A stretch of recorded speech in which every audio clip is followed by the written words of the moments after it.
What's the meaning of color bar?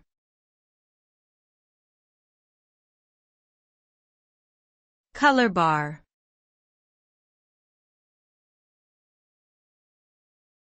Color bar.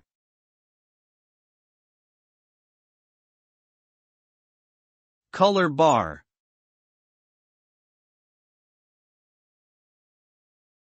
Color bar.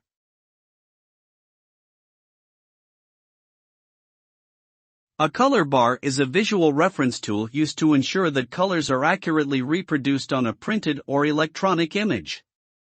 It is typically a strip of color squares or rectangles that represents the range of colors that can be displayed or printed in a specific medium or device. The color bar is used as a reference to adjust color levels, brightness and contrast settings, and to calibrate monitors, printers, and other color reproduction devices. By ensuring that the colors are accurate and consistent, the color bar helps to maintain the quality and integrity of the images.